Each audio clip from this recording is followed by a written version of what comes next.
సర్వాధికారియు నిరంతర స్తోత్రార్హుడు యేసుక్రీస్తు ప్రభువారి ప్రశస్త నామంలో ఉదయకాలపు వర్తమానాల కొరకు ఎదురు చూస్తున్న మీ అందరికీ ఎమాన్యుయల్ మినిస్ట్రీస్ తరపున మా శుభాభివందనాలు తెలియచేస్తూ ఉన్నాను.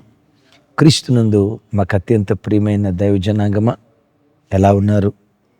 ఈరోజు అరుణోదయపు దినాన్ని లేచి ప్రార్థించుకున్నారా?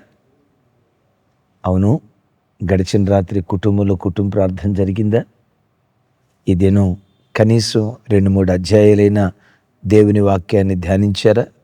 తమ్ముడు, చెల్లి, అమ్మా, ఏంటి తలదించుతూ ఉన్నారు? కుటుంబంలో కుటుంబ ప్రార్థన బలిపీఠం ఆగిపోయిందా? అరుణోదయపు ఆరాధన కుటుంబంలో మోగిపోయిందా? దైవజన్మ, మన ఇంటిలో మన ప్రార్థన కంఠం మనం చనిపోయిన దినమే మోగబోవాలి. ఓపిక ఉన్నంత వరకు కాదు, ఊపిరున్నంత వరకు నిరంతరం ఆయన సన్నిధిలో ప్రార్థించే ప్రార్థనా పరులుగా బ్రతికే కృప దేవుడు మనందరికీ దయచేయునుగాక. ఒకవేళ ఇంకా ప్రార్థన చేసుకోకపోతే మీ కుటుంబ సభ్యునిగా, మీ అన్నగా నా చేతులు జోడించి మిమ్మల్ని బ్రతిమలాడుకుంటూ ఉన్నాను.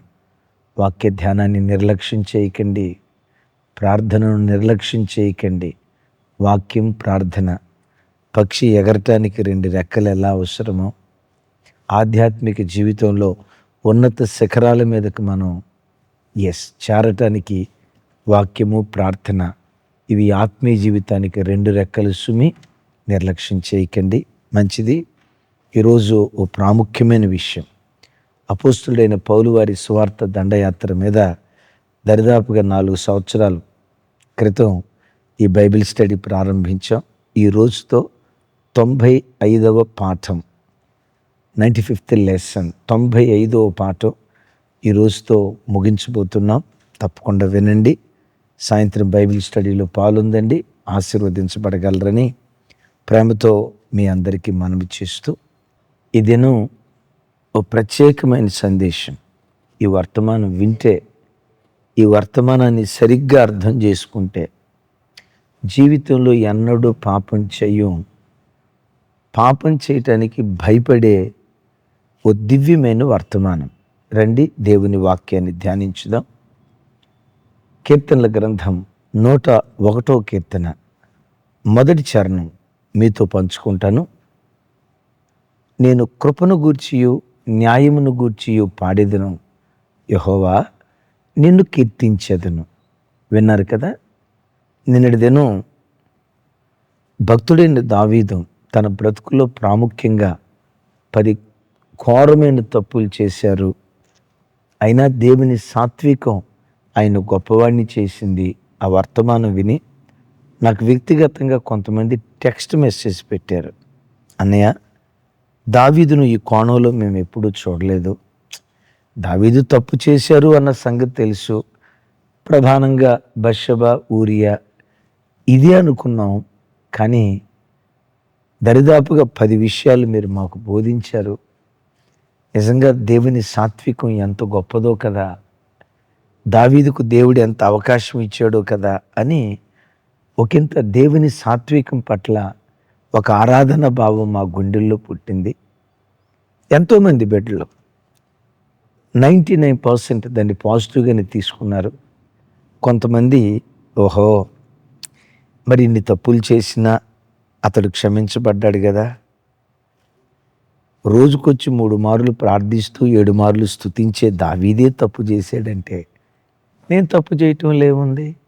చాలామంది దీన్ని ఆసరాగా తీసుకొని దావీదు తప్పు చేశాడు, దేవుడు క్షమించి రాజ్యం ఇచ్చాడుగా, ఆయన కొడుకు సొలొమోను రాజు అయ్యాడుగా, ఆయన మనవ సంతానం కూడా రాజరికాన్ని అనుభవించింది కదా, ఆ దావీదు వంశావళిలో నుండే లోకరక్షకుడైన యేసుక్రీస్తు వారు ఉద్భవించారుగా, అంత భక్తిపరుడే తప్పు చేశాడు, నేను చేస్తే తప్పే ఉంది, అతడు క్షమించబడ్డాడు, నేను క్షమించబడతాను అని ఒక కోణంలో దీన్ని అర్థం చేసుకుంటారు.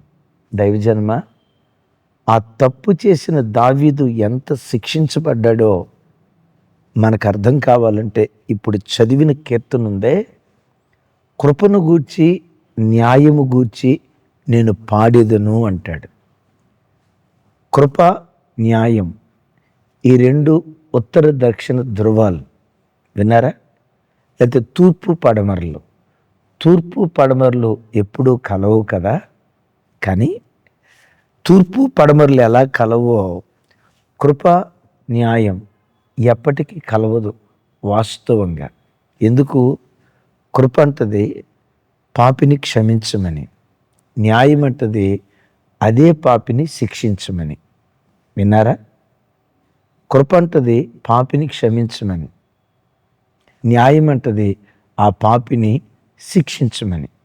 దావీదు ఇక్కడ కృపను గూర్చి, న్యాయము గూర్చి నేను పాడతాను అంటాడు. మీకు ఒక మాట చెప్తా, కృపలేని న్యాయం క్రూరత్వం, న్యాయము లేని కృప అమాయకత్వం, అంధత్వం, బలహీనత. విన్నారా ఈ లోతైన మాట? ఈ మాట మీకు అవకాశం ఉంటే నోట్స్లో రాసుకోండి. ఇప్పుడు కొన్ని కొటేషన్లు చెప్తాను. కొటేషన్లు అంటే అదేదో కవిత్వం అనుకునేరు కాక జీవిత సత్యాలు. కృపలేని న్యాయం క్రూరత్వం, న్యాయము లేని కృప అమాయకత్వం, అపరిపూర్ణం, బలహీనం. విన్నారా? దావీదు బ్రతుకులో కృపే లేకపోతే నాశనమయ్యేవాడు, న్యాయమే లేకపోతే దావీదు మారేవాడు కాదు. విన్నారా? దావీదు బ్రతుకులో కృపే లేకపోతే దావీదు అనేవాడు నాశనమైపోయేవాడు. 10 మార్లు తప్పు చేశాడు. ఆ దావీదును బ్రతికించింది నాశనం కాకుండా కృపే. ఎట్ ద సేమ్ టైం దేవుడు న్యాయం కూడా తీర్చాడు. దేవుడు న్యాయం తీర్చకపోతే, తాను చేసిన పాపానికి శిక్ష అనుమతించకపోతే దావీదు అనేవాడు మారేవాడు కాదు. నేను అంత తప్పు చేసినా బాగానే ఉన్నాగా, రైట్, అదే తప్పులో కొనసాగుతా. ఈరోజు ఈ తప్పు చేస్తే రేపు ఇంకో తప్పు చేస్తా. తప్పు మీద తప్పు చేస్తూ తప్పులో కొనసాగేవాడు. దావీదు ఎక్కడ ఒక్క తప్పులో స్టిక్ ఆన్ కాలేదు. ఎందుకో తెలుసా? చేసిన తప్పుకొచ్చిన శిక్ష దావీదు మారటానికి కారణమైంది. ఇంకా చెప్పమంటారా? కృప నిలవబెట్టింది, న్యాయం సరిచేసింది. ఈ రెండూ కలిసి దావీదును పరిపూర్ణుడిగా మార్చాయి. పరిశుద్ధాత్మ దేవుడి సంగతులు నాకు తెలియచేసినప్పుడు నా ఒళ్ళు పులకరించింది. విన్నారా? కృపా, సత్యము ఈ రెండూ కలిసి దావీదును సంపూర్ణుని, పరిపూర్ణుని చేశాయి. నిన్న విన్నారు, దావీదు పట్ల దేవుని కృప ప్రత్యక్షమై దేవుడు కనపరిచిన సాత్వికం దావీదును గొప్పవాణ్ణి చేసింది. అయితే ఈరోజు దావీదు పట్ల ప్రత్యక్షపరచబడిన దేవుని న్యాయం చెప్తా. ఆ న్యాయం, ఆ న్యాయ తీర్పు ఎంత భయంకరంగా ఉంటుందో వినే ప్రతి గుండె భయాన్ని పుట్టిస్తుంది. ఊరియాను చంపించాడు, బత్షెబాతో తప్పు చేశాడు. దేవుడు అన్నాడు, ఒక గొర్రెను వధించావు, ఆ గొర్రెకు ప్రతిగా నీ ఇంటిలో 4 గొర్రెలు వధించబడబోతున్నాయి అన్నాడు. ఓకే, విన్నారు కదా? దేవుడు చెప్పినట్లుగానే, దేవుడు చెప్పినట్లు కాదు, న్యాయ తీర్పు బయలుదేరినట్లుగానే బత్షెబాకు పుట్టిన కుమారుడు చనిపోయాడు. రైట్? తన జ్యేష్ఠ కుమారుడు అమ్నోను చనిపోయాడు. చనిపోయాడు కాదు, చంపబడ్డాడు. మూడవది, తనకు అత్యంత ప్రియమైన కుమారుడు అబ్షాలోము చంపబడ్డాడు. మరొక కుమారుడు అదోనియా చంపబడ్డాడు. నా ప్రభు బిడ్డలారా, తన కడుపును పుట్టిన కొడుకు తన కళ్ళ ముందు చనిపోతే కొడుకు శవాన్ని కళ్ళతో చూడటానికి ఏ తండ్రి హృదయం భరించగలుగుతుంది? ఏ తండ్రి హృదయం తట్టుకోగలుగుతుంది? ఒక మాట ఇది చెప్తున్నప్పుడు నాకు గుర్తు వస్తుంది.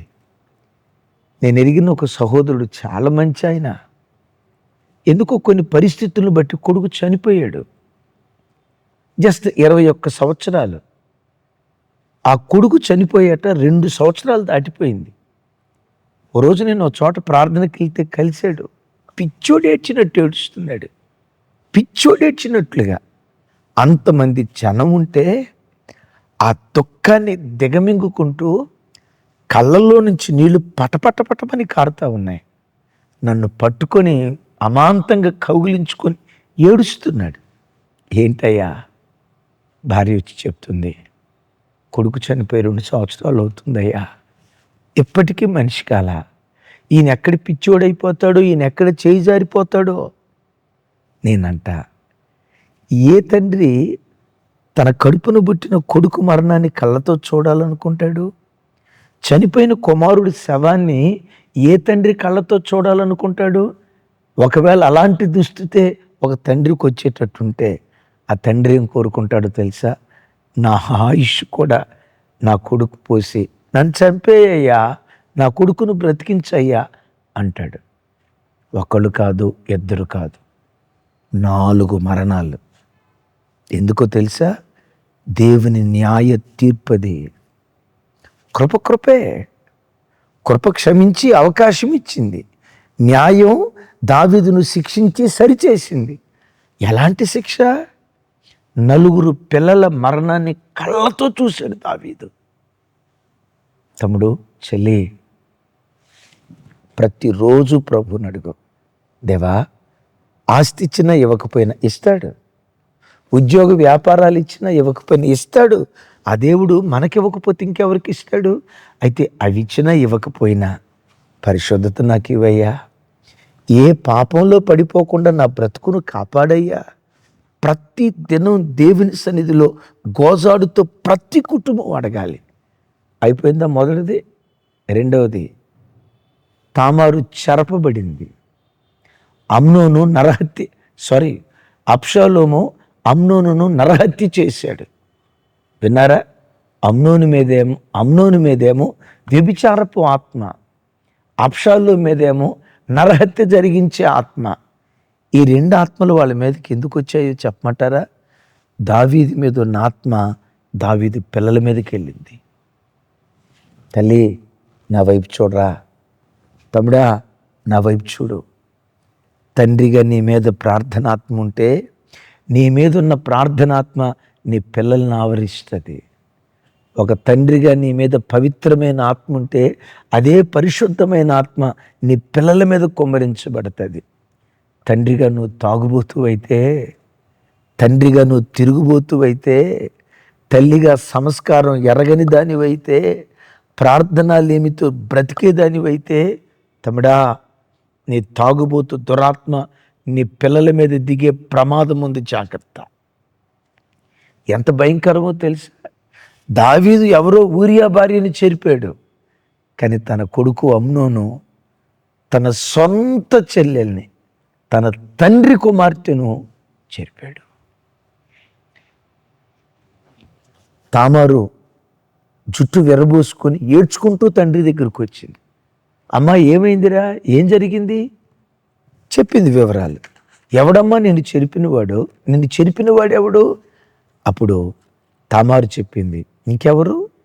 నీ కుమారుడు, నా అన్నయ్యకు అమ్నోను అని చెప్తే అక్కడ ఒక విచిత్రమైన మాట రాసి ఉంటుంది. చూడండి, సమూయేలు 2వ గ్రంథం చూడండి. అక్కడ సమూయేలు 2వ గ్రంథం 13వ అధ్యాయం 21వ వచనం. ఈ సంగతి రాజుకు దావీదునకు వినబడినప్పుడు అతడు బహురౌద్రము తెచ్చుకొనెను. విన్నారా? ఈ సంగతి రాజుకు దావీదునకు వినబడినప్పుడు అతడు బహురౌద్రము తెచ్చుకొనెను. ఒకసారి నా వైపు చూడండి. ఏం తెచ్చుకున్నాడట? బహురౌద్రము తెచ్చుకున్నాడు. ఆ వార్త విని 22వ వచనంలో ఏం చేశాడని రాసింది? ఏమీ రాయలా. ఎందుకు రాయలా? ఏమీ చేయలా, కాబట్టే రాయలా. బహురౌద్రం తెచ్చుకున్నాడు. మరి రౌద్రం తెచ్చుకున్నవాడు కొడుకును మందలించాడని రాసిందా? కొడుకును దెబ్బ కొట్టాడని రాసిందా? కనీసం క్రమపరచడానికి శిక్షించాడని రాసిందా? రాయలా. ఎందుకు రాయలేదు? ఇవేవి చేయలేదు కనుక. అరే, దావీదు ఎందుకు చేయలా? అమ్నోనుని పిలిచి, రే బుద్ధిలేనోడా, ఏంట్రా ఈ తప్పు చేసావు అని ఎందుకు అడగలా? ఎందుకు అడగలేదు తెలుసా? ఒకవేళ అమ్నోనుని పిలిచి, రేపు బుద్ధి లేనోడా నువ్వు చేసిన తప్పేంట్రా, అసలు నీకు బుద్ధి జ్ఞానం ఉందా అని ఒకవేళ దావీదే గనకంటే, దావీదు గుండెల్లో ఉన్న భయం ఏంటో తెలుసా? నేనే గనక ఆ మాట అంటే నా కొడుకు డెఫినెట్గా నన్ను అంటాడు, నానా నేను తామారుతో చేసింది తప్పైతే నువ్వు ఊరియా భార్య బత్షెబాతో చేసింది ఒప్ప, నేను తప్పు చేస్తే నన్ను శిక్షిస్తానంటావా? శిక్షించు, అయితే నన్ను శిక్షించే ముందు నిన్ను నువ్వు శిక్షించుకో అని కొడుకు ఎక్కడ వాయిస్ రేస్ చేస్తాడునని దావీదు తన నోటికి తాళం వేసుకున్నాడు. తల్లి, నువ్వు తప్పుడు త్రోవలకు వెళ్తే, నీ పిల్లలు తప్పు చేసినప్పుడు దిద్దుబాటు చెయ్యలేని అసమర్థురాలుగా నువ్వు మిగిలిపోతావు. ఓ తండ్రి, నువ్వు దారి తప్పి బ్రతికితే మాదిరిగా బ్రతకాల్సిన తండ్రిగా ఉన్న నీవే తాగుబోతుగా, తిరుగుబోతుగా, అక్రమ సంబంధాల్లో బ్రతికేవాడిగా నువ్వు బ్రతికితే, రేపు నీ పిల్లలు దారి తప్పినప్పుడు దిద్దుబాటు చేయలేని చాతగాని తండ్రిగా నువ్వు మిగిలిపోతావు. ఎందుకో తెలుసా? వాళ్ళు తప్పు చేశారని నువ్వు గద్దించబోతే నీ కూతురు నిన్ను అడుగుతుంది, ఏం డాడీ ఏం నోరు పెద్ద చేస్తున్నావు, అప్పుడు పలానా ఆవిడతో అని అనే అవకాశం ఉంటుంది కదా. అందుకని ఏ తండ్రి దిద్దుబాటు చేయలేని అసమర్థుడిగా మిగిలిపోతాడు. తల్లిదండ్రులారా, మాటలో, క్రియలో, పరిశుద్ధతలో, విశ్వాసంలో, ప్రేమలో మీ కడుపున పుట్టిన పిల్లలకు మాదిరిగా బ్రతకండి. మాదిరిగా బ్రతకటం నేర్చుకునే భాగ్యం దేవుడు మనకు అనుగ్రహించునుగాక. ఆమేన్. మంచిది, అయిపోయిందా? ఆ తర్వాత అమ్నోనును అబ్షాలోము చంపాడు. ఆ నరహత్య ఆత్మ దావీదు ఊరియాని చంపించాడు కదా, ఆ దురాత్మ పనిచేసింది. అయిపోయింది కదా. ఆ తర్వాత ఏం జరిగింది? కన్న కొడుకు ఎవరు? అబ్షాలోము దావీదుకు వ్యతిరేకంగా లేచాడు. సింహాన్ని చంపిన దావీదు, గొలియాతుని చంపిన దావీదు, ఇన్ని గొప్ప యుద్ధాలు చేసిన దావీదు అబ్షాలోముకు మీదకి యుద్ధానికి వెళ్ళి చంపలేడా? అవలేలుగా చంపగలడు. కానీ కుర్చీ కోసం కొడుకుని చంపాడు అని అపకీర్తి ఎక్కడ మూటగట్టుకోవాల్సి వస్తుందోనని కన్న కొడుకు తన మీద తిరుగుబాటు చేస్తే ప్రాణభయంతో అరణ్యానికి పారిపోతున్నాడు. సమూయేలు 2వ గ్రంథం 15వ అధ్యాయం 30వ వచనంలో రాసి ఉంటుంది. అయితే దావీదు ఒలీవ చెట్ల కొండ ఎక్కుచు ఏడ్చుచు తల కప్పుకొని పాదరక్షకములు లేకుండా కాలి నడకన వెళ్ళాను. విన్నారా? చెప్పులు లేకుండా బయలుదేరాడు రాజు. దరిదాపు 30 సంవత్సరాలు సుకుమారంగా పెరిగిన రాజు కాళ్ళకు చెప్పులు లేకుండా బయలుదేరాడు. ఎందుకు? అమ్మో ఈలోపు అబ్షాలోము వచ్చేస్తాడు, చంపేస్తాడేమో అని కాళ్ళకు చెప్పులు వేసుకునే సమయం కూడా లేక పారిపోతున్నాడు. వెళ్ళిపోయేటప్పుడు మహారాజు నలుగురికి తన ముఖాన్ని చూపించుకోలేక ముఖాన్ని కప్పుకున్నాడట, తల కప్పుకున్నాడట. ఏడ్చుచు జనాల మధ్యలో ఆ ఏడ్పు ముఖాన్ని చూపించలేక ముఖం కప్పుకున్నాడట. ఏమి, ఎందుకంత అవమానం జరిగింది? ఏ అవమానం జరిగింది? కన్న కొడుకు కన్న తండ్రి ప్రాణం తీయటానికి బయలుదేరాడు. నేనంట, లోకంలో ఏ తండ్రి అయినా ఉద్యోగ స్థలంలో అధికారి చెయ్యి ఎత్తాడు, తట్టుకోగలుగుతాం. ఎవడో పగోడు చెయ్యి ఎత్తాడు, తట్టుకోగలుగుతాం. శత్రువు కొట్టడానికి చెయ్యి ఎత్తాడు, తట్టుకోగలుగుతాం. మన బంధువుల్లో ఎవరో ఆవేశపడి మన మీద చెయ్యి ఎత్తారు, సహించగలుగుతాం. కడుపున పుట్టిన కొడుకే, నీ చేతులతో పెంచి పెద్ద చేసిన కొడుకే, నీ చేతి గోరు ముద్దలు తిన్న కొడుకే చెయ్యెత్తి వాడు నిన్ను కొట్టడానికి కన్న కొడుకు చెయ్యెత్తితే అది తండ్రికి ఎంత గుండె కోత. ఇక్కడ కొట్టడానికి చెయ్యెత్తటమే కాదు, ప్రాణం తీయటానికి బయలుదేరాడు. ఎవరికి చూపించుకోగలుగుతాడు ఈ అవమానాన్ని? ఇక్కడ ఏం కనపడుతుందో తెలుసా? దేవుని న్యాయ తీర్పు. తమ్ముడు, దావీదును దేవుడు క్షమించాడు అని అనుకుంటాం. క్షమించాడు, నిజమే. ఆ క్షమాపణతో పాటు కృపా న్యాయం ఎప్పుడు కలుస్తాయి. క్షమిస్తాడు నిన్ను, కానీ శిక్ష భరించక తప్పదేమో, జాగ్రత్త. ఎంత శిక్ష? ఊరియా భార్యతో తను తప్పు చేస్తే ఏం చెప్పేది? దావీదు భార్యలతో ఇక మీరు అర్థం చేసుకోండి. అబ్షాలోము, ఎంత అవమానం! ఒక విశ్వాస వీరుని జీవితంలో దేవుని హృదయానుసారుడు అని పిలువబడిన దావీదు జీవితంలో, దావీదు కుటుంబంలో ఎంత ఘోరమా! కన్నకొడుకు ఎందుకు వ్యతిరేకంగా లేచాడు? తాను దేవునికి వ్యతిరేకంగా లేచాడు గనుక తన ఇంటిలో తన పిల్లలు వ్యతిరేకంగా లేచాడు. ఈ మర్మం వినండి. నువ్వు దేవునికి విధేయుడు అయితే నీ పిల్లలు నీకు విధేయులు అవుతారు. కొన్ని సందర్భాల్లో నువ్వు దేవునికి విధేయుడువైన లోక ప్రభావం, కొన్ని సందర్భాల్లో మన పిల్లలు అవిధేయులుగా ఉండొచ్చు. ఈరోజు అవిధేయులుగా ఉన్నవారు ఏనాటికైనా ఆ పిల్లలు విధేయులు అవుతారు. ఓ మర్మయుక్తమైన మాట చెప్తాను. ఇజ్రాయేలీలు 40 సంవత్సరాలు అరణ్య ప్రయాణంలో ఉన్నప్పుడు మోషే నాయకత్వానికి వ్యతిరేకంగా అనేక మంది ఇశ్రాయేలీలు లేచారు. యెహోషువ లేవలా, విధేయుడిగా బ్రతికాడు. విచిత్రం తెలుసా? తన నాయకుడికి తాను విధేయుడిగా బ్రతకటాన్ని బట్టి ఆ తర్వాత యెహోషువ కాలం ప్రారంభమైంది. యెహోషువ కాలంలో ఏ ఇజ్రాయేలీయుడు యెహోషువకు వ్యతిరేకంగా లేవలా. తాను ఒక్క మోషేకు లోబడ్డాడు. 40 లక్షల మంది ఇశ్రాయేలీలు యెహోషువకు లోబడ్డారు. తల్లి, దేవుని మాటకు నువ్వు లోబడు. ఈరోజు కాకపోయినా రేపు నీ పిల్లలు దేవునికి లోబడేటట్లుగా దేవుడు తప్పకుండా కార్యం చేస్తాడు. ఇంత శిక్ష జరిగిందే.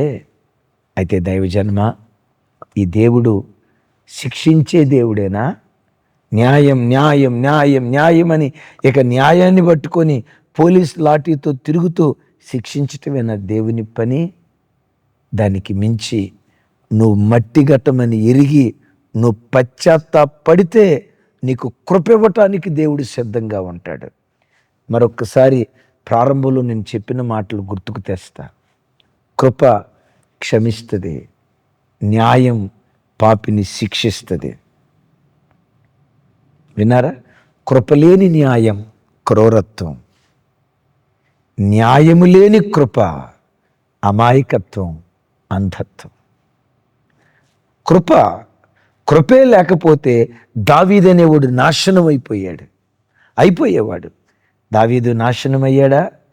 దావీదు నాశనం కాకపోవటం కాదు, దావీదు సంతతి కూడా నాశనం కాల. దావీదు దీపం నేటికి యెరూషలేములో ప్రకాశిస్తూనే ఉంది. సూర్యచంద్ర నక్షత్రాదులు నిలిచి ఉన్నంతకాలం దావీదు దీపం ప్రకాశిస్తూనే ఉంటుంది. ఎందుకో తెలుసా? కృపంత గొప్పది. తమ్ముడు, నా చేతులెత్తి దీవిస్తున్నా. దావీదు మీదకి ఏ శాశ్వత కృప దిగొచ్చిందో, ఏ దేవుని కనికరం దిగొచ్చిందో, ఈ ఉదయం వాక్యం వింటున్న నీ కుటుంబం మీదకి నా దేవుని కనికరం సమృద్ధిగా దిగివచ్చును గాక. మీరు అడగొచ్చు, అయ్యా దావీదు మీదకి దేవుని కనికరం దిగి రావటానికి కారణం ఏంటి? సొలొమోను అంటారు కదా, అతిక్రమములు దాచిపెట్టువాడు వర్ధిల్లడు, వాటిని ఒప్పుకొని విడిచిపెట్టువాడు దేవుని కనికరాన్ని పొందుతాడు. మనుషుడు కాబట్టి దావీదు తప్పు చేశాడు.